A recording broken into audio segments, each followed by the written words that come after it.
So this episode, what are we doing this episode? So this episode, I think we're going to talk a little bit about some post-midnight texts that we've gotten that have been kind of weird, uncomfortable, interesting. Conversations, post-midnight conversations are always 10 times just either more interesting, more entertaining, more what the fuck. My favorite, though, and this is going to include what I'm talking about, is when I get one and I'm asleep.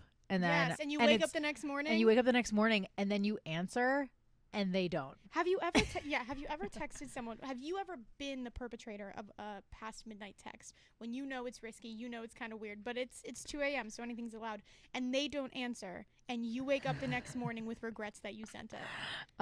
Not in a really long time. I do that all the time. But here's a funny little story that almost kind of matches up with the text I'm going to talk about.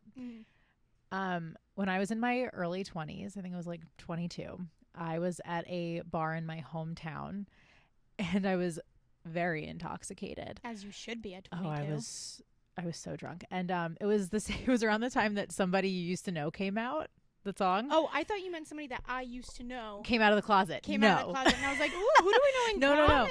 No, I mean, listen, it's not unreasonable that we would know some of the same people living so close to each other growing up. But no, so that song had come out recently, and my drunk ass, who was not over my ex, I called him. 22 intoxicated, not over your ex? That's in for a good time. I know. I called him.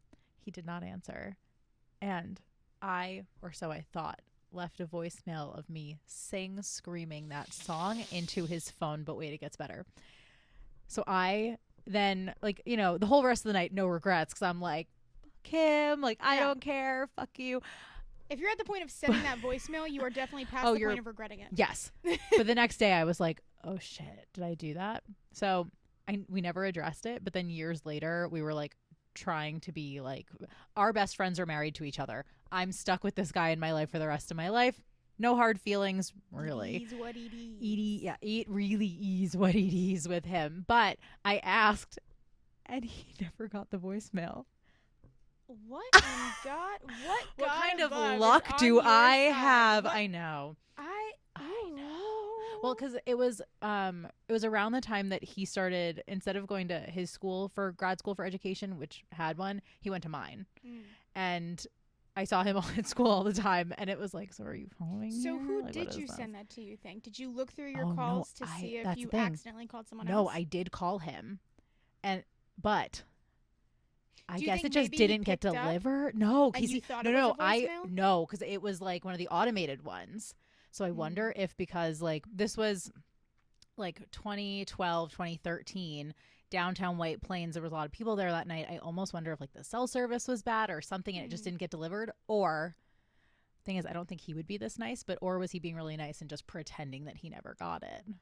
I think there's some sort of higher power involved. I fully believe if you think of any religion like Catholicism, Judaism, Buddha, everything, it's all written way back in the times, right? So religions but hear me out, this is full on theory. I'm with you. Religions that have multiple gods, they were all based on, the lifestyle in the world that they were living when the religion was written. Totally. So gods of the sky, gods of the tree, what the fuck ever, right? But I like to think if a religion was written today, we would have gods like that, like gods of a drunken white girl. Do you want to hear something really funny, though, to bounce off that? There is I don't know if it's Roman or Greek, but I can find out. There is a god called, it's starts with a D, like Dionysus or something. That's the god of partying. And yes. That god is associated with Sagittariuses, which is what I am. Oh. So maybe Dionysus or whoever was on my side. People have told me people would tell me I'd be a good cult starter. Rachel, you would be such a good cult leader. I do agree. I'd be a great cult leader. I know. But here's but I'm gonna name them all basic names. That one is gonna be named Ashley, the god of drunken white girl mistakes. That is. I'm I gotta pray to Ashley for that one. You're gonna name all really so is the god of is the patron saint of college football Nick? Yeah.